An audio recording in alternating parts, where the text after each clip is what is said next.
नमस्कार, मैं अभिनंदन। अधिकारों की लड़ाई लंबे अरसे से लड़ी जा रही है। कभी कटघरे में कोई और होता है तो कभी कोई और, लेकिन समाधान शून्य है। शिक्षा का अधिकार भी एक अहम मुद्दा है, लेकिन ये लड़ाई लड़े कौन? जो लड़ रहा है उसके सामने भी चुनौतियां कम नहीं है। शिक्षा लेना ही मात्र चुनौती नहीं है, शिक्षा देने के लिए भी संस्थान की रक्षा करना एक बड़ी चुनौती है। सरकारी स्कूलों की स्थिति किसी से छुपी नहीं है, लेकिन फिर भी यदि किसी स्कूल को प्रशासनिक व्यवस्था ठीक रखना चाहे तो उसमें कर्मचारियों का सहयोग मिलता हुआ नजर नहीं आता। आप एक बात बताएं, क्या कोई अपने घर की दीवारों पर पान या गुटखा खाकर थूकता है? या कोई अपने घर के शौचालय को गंदा रखता है?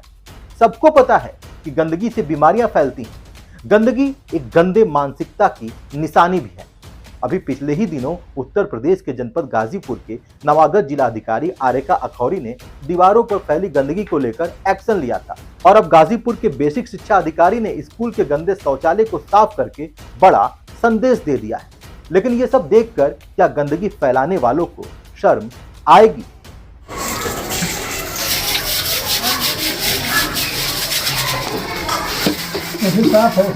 हटी हटी थोड़ा रुको।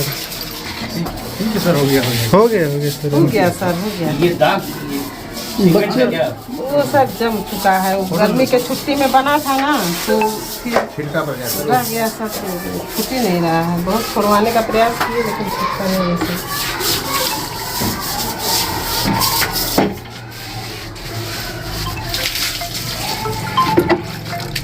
साइड साइड हटिए।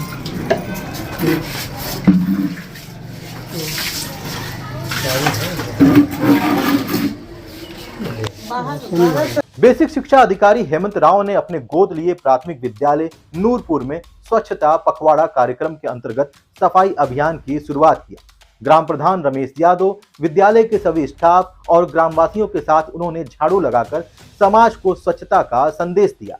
इसके बाद बेसिक शिक्षा अधिकारी ने वहां मौजूद सभी बच्चों को स्वच्छता की शपथ दिलवाई और इसके लिए जागरूक भी किया। जिला बेसिक शिक्षा अधिकारी ने कहा कि स्वस्थ मस्तिष्क में स्वस्थ विचारों का संचार होता है। जब हम अपने आप को स्वच्छ रखेंगे तभी ज्ञान को आत्मसात करने में आसानी होगी। इसके बाद उन्होंने बच्चों के साथ जमीन पर बैठकर खाना भी खाया। इस दौरान उनकी नजर गंदे शौचालय पर पड़ी। फिर क्या, ब्रश को उठाया और शौचालय साफ करना शुरू कर दिया। ये देख वहां मौजूद अध्यापकों और कर्मचारियों के हाथ पांव फूल गए।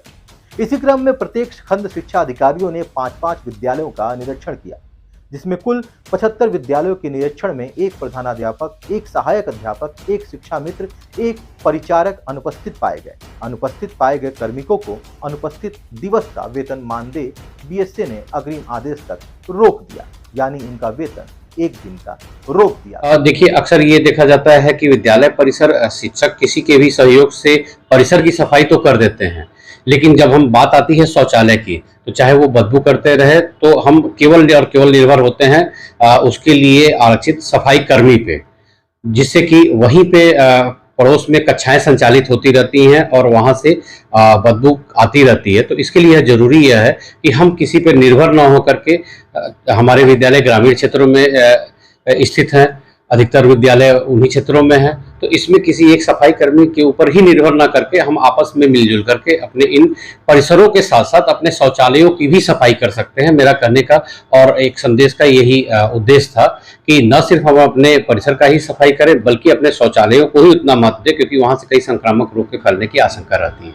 तो इस कारण मुझे वहाँ गंदगी दिखी और मैंने वहाँ पे सफाई की। शिक्षा और शिक्षण संस्थानों को गंभीरता से लेना होगा। गलत के खिलाफ आपको आवाज उठाना होगा। आपको जागरूक बनना ही पड़ेगा, तभी आप एक सभ्य समाज, एक विकसित समाज की संरचना कर सकते हैं, एक सपने को साकार कर सकते हैं। अन्य महत्वपूर्ण खबरों के साथ आपके बीच फिर हाजिर होंगे, तब तक के लिए धन्यवाद।